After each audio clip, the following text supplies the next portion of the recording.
신약성경 에베소서 3장 14절에서 19절까지의 말씀입니다.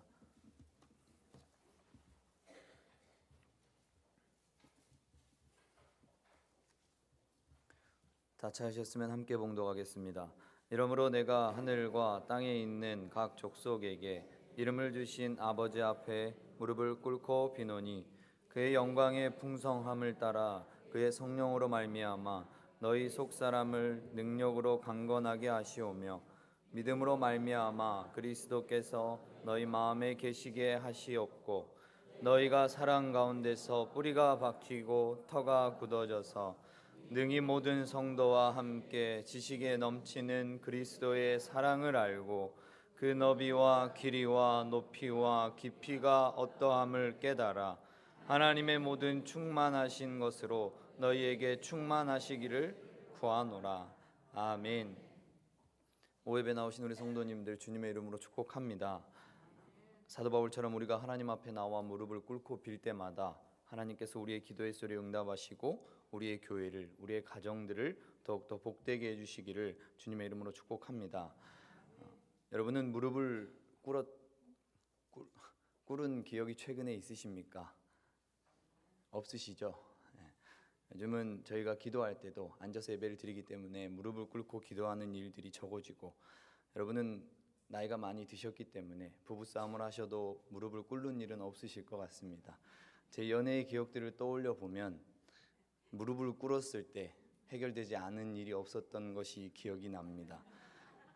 정세희 사모한테 그랬다고 말하지는 않았습니다. 네. 우리가 무릎을 꿇는다라는 것은 무엇입니까? 나를 내려놓고 그 사람에게 용서를 구하기도 하고 그에게 간절한 마음을 보이고 싶을 때 하는 행동이 무릎을 꿇는 것입니다. 그래서 초대교회에 늘 무릎을 꿇고 믿음의 선조들이 기도했기 때문에 지금 그리스도의 사랑이 우리에게까지 전해진 줄 믿습니다. 허드슨 테일러 선교사님이 계십니다. 그분은 기도의 사람이었습니다. 그분은 이제 중국으로 혈혈단신으로 들어가셔서 복음 사역을 하셨습니다. 이러한 일이 가능했던 것, 그는 오직 기도하는 일에 총력을 다했기 때문입니다. 그래서 그분에게 하는 말이, 중국의 해가 떠오를 때면 늘 언제든지 테일러는 무릎을 꿇고 있었다라는 말이 전해지고 있습니다. 그 선교사님께 어떤 사람이 이렇게 질문했습니다. 선교사님, 이 선교 사역에 성공할 수 있었던 비결이 있다면 뭡니까? 그러자 그가 대답합니다. 오직 기도로 사람들을 움직였을 뿐입니다. 그 뜻이 뭐냐 하니까, 저는 하나님으로 하여금 사람들을 움직일 수 있도록 기도했습니다. 당신도 당신의 힘으로 사람을 움직이려 하지 말고 하나님의 힘으로 자녀를 움직이려고 하지 말고, 자신의 힘으로 하지 말고 오직 하나님의 힘으로 그들의 마음을 움직이도록 기도하십시오 라고 말했습니다. 그러면서 허드슨 테일러는 이런 말로 우리에게도 도전을 주었답니다. 어떤 반대를 만나더라도 그때마다 무릎의 힘으로 이겨내십시오 라고 말했답니다. 성도 여러분, 우리가 어떠한 반대를 만나든지 어떠한 일들을 만나든지 우리가 하나님 앞에 나와 간절히 기도할 때 모든 것들을 능히 이길 줄 믿습니다. 오늘 사도 바울은 어디에서 편지를 쓰는 것입니까? 우리가 잘 알다시피 옥중에서, 로마 감옥에서 쓴 편지가 바로 에베소서입니다. 고문과 박해로 인해서 그의 몸은 아마 만신창이가 되었을 것입니다. 그렇지만 그는 그 차가운 감옥 바닥에 오늘 어떻게 한다는 것입니까? 무릎을 꿇고 하나님께 기도했다라는 것입니다. 우리 15절 말씀 읽어보겠습니다. 이름을 주신 아버지 앞에 무릎을 꿇고 비노니. 아멘. 자신에게 이름을 주신 그 창조주 하나님 앞에 그가 거룩하게 기도했다라는 것입니다. 언제 죽을지 모르는 상황 가운데 있는 그가 오늘 하나님 앞에 무릎 꿇을 수 있었던 이유가 뭐겠습니까? 에베소 교인들을 향한 사랑의 마음을 가지고 중보하기 위해서였습니다. 오늘 우리가 이 기도를 통해서 하나님께서 우리 성운교회를 향하여, 교회를 위하여 어떠한 기도를 원하시는지, 하나님께서 우리가 무릎을 꿇고 간구할 때 어떠한 일들을 하나님께서 펼치실지 말씀을 통해 은혜를 나누겠습니다. 우리 16절 말씀 같이 읽어보겠습니다. 그의 영광의 풍성함을 따라 그의 성령으로 말미암아. 아멘. 하나님께서는 속사람을 강건하게 하라, 해달라고 기도하라 라고 말씀하십니다. 미국의 유명한 야구 선수 중에 퍼켓이라는 사람이 있습니다. 그는 1966년도 하여튼 그 당시에 경기할 때에 상대 투수에게 공을 맞아서 한쪽 눈을 잃었습니다. 그는 이제 병원에 입원했고 이제 퇴원하고 나서 자신에게 공을 던졌던 그 투수에게 전화를 했습니다. 너무나도 죄책감이 시달리지 않았으면 좋겠다. 내가 당신의 공을 조금 더 빨리 피했으면 이러한 일이 일어나지 않았을 건데 너무 걱정하지 마라 라고 말했다라고 합니다.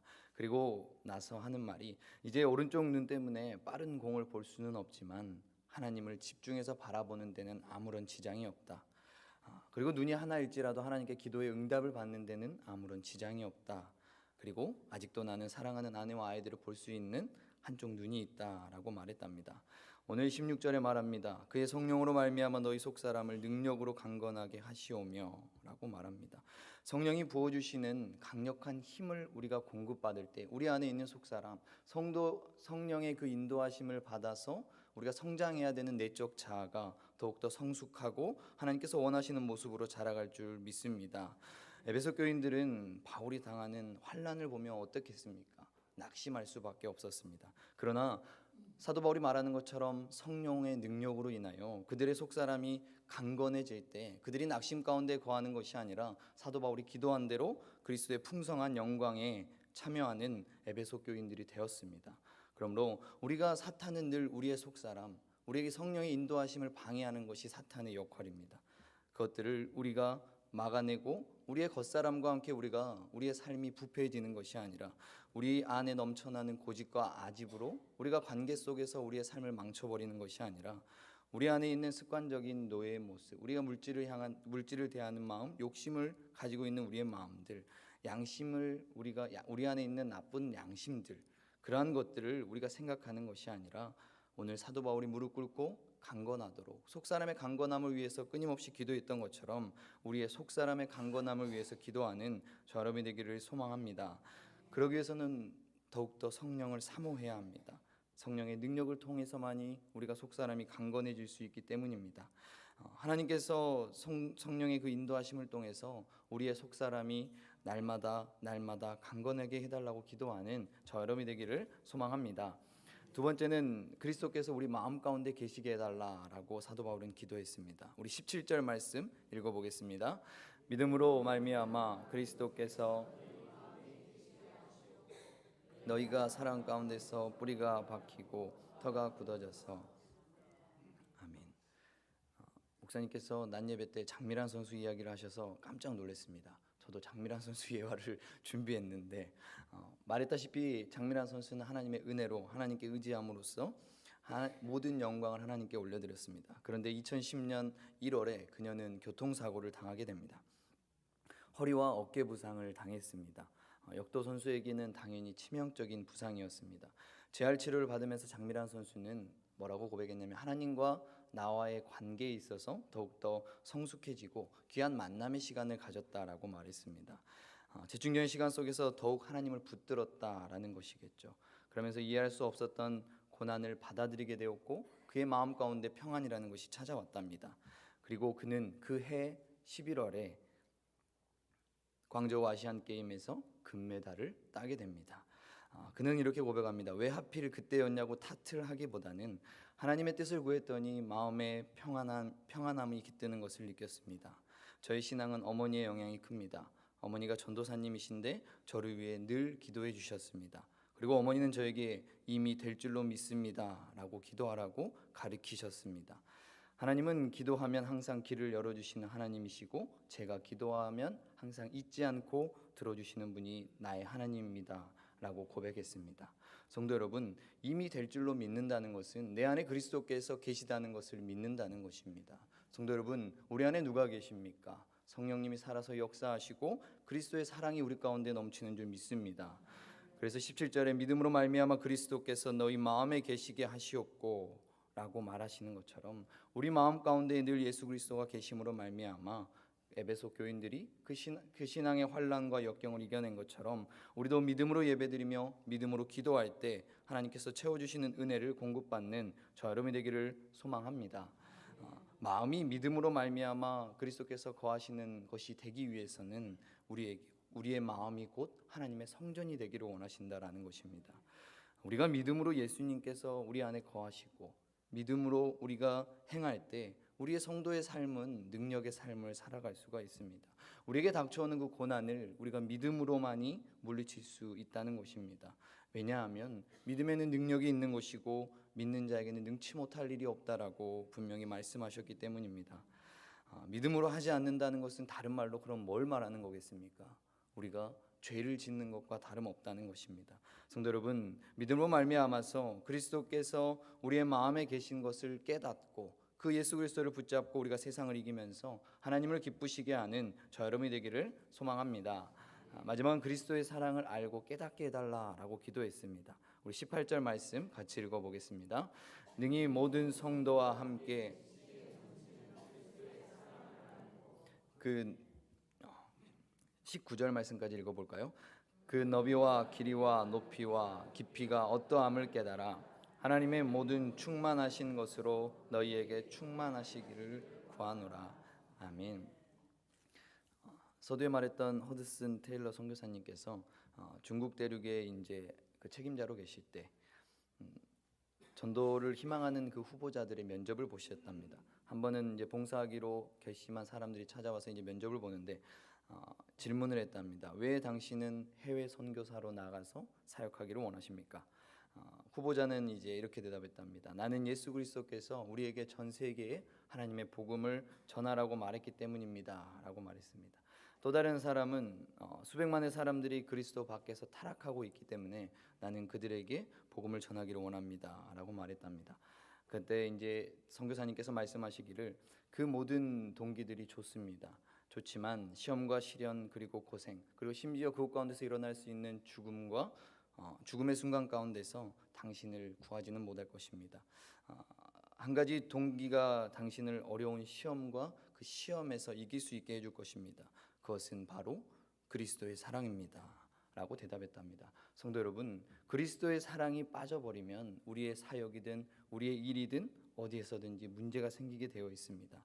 그래서 19절에 말하기를 그 너비와 길이와 높이와 깊이가 어떠함을 깨달아 하나님의 모든 충만하신 것으로 너희에게 충만하게 하시기를 구하노라 라고 말합니다. 성도 여러분, 아는 것도 중요하지만 그리스도의 사랑을 깨닫는 것은 더욱더 중요합니다. 바울은 우리 지식의 한계로는 그 광대하신 그리스도의 사랑을 이해할 수 없다라고 말했습니다. 성도 여러분, 부모의 사랑을 우리가 가장 잘 알 수 있는 것은 무엇입니까? 자식을 낳아서 길러볼 때 부모의 사랑이 어떠한 것인지 우리가 아는 것으로 끝나는 것이 아니라 깨닫는 것으로 알게 됩니다. 그리스도의 사랑은 우리가 단순적인 이 지식적인 이해로 끝나는 것이 아니라 인격적인 그 만남을 통해서 그리스도의 사랑을 깨달을 수 있습니다. 바울은 그리스도의 사랑이야말로 측량할 수 없는 은혜다라고 늘 말했습니다. 성도 여러분, 우리가 그리스도의 사랑을 알기 위해서 깨닫기 위해서 더욱더 무릎 꿇고 기도하는 저 여러분이 되기를 소망합니다. 왜 우리가 깨닫고 알아야 되겠습니까? 우리가 그 사랑을 알고 깨달을 때 하나님의 사랑을 나눌 수 있기 때문입니다. 그리고 그 사랑을 나누는 자에게는 하나님께서는 더욱더 충만하게 채워주실 것입니다. 하나님의 사랑을 아는 자 그리고 그 사랑을 깨닫는 자는 행복한 사람입니다. 우리의 모습은 어떻습니까? 우리가 그리스도의 사랑에 뿌리를 내리고 있습니까? 그 사랑에 우리가 세워져 가고 있습니까? 그리스도의 사랑을 알기 위해서 오늘도 우리는 무릎 꿇고 간절히 하나님께 기도하는 저 여러분 되기를 소망합니다. 이야기 하나 하고 마치겠습니다. 모비딕이라는 소설에 나오는 이야기입니다. 선원들이 이제 포경선을 타고 고래를 쫓습니다. 세찬 바다를 이기기 위해서 다들 열심히 노를 저었습니다. 그러는 와중에 아무 일도 하지 않고 있는 한 사람이 있습니다. 그는 갑판에 앉아서 조금도 미동하지 않고 가만히 앉아 있는 작살잡이입니다. 그는 고래가 나타나면 결정적인 순간에 작살을 내려 꽂습니다. 작살잡이는 비생산적인 사람처럼 보이지만 결정적인 때가 왔을 때를 준비하는 사람, 꼭 필요한 사람입니다. 성도 여러분, 기독교는 누구입니까?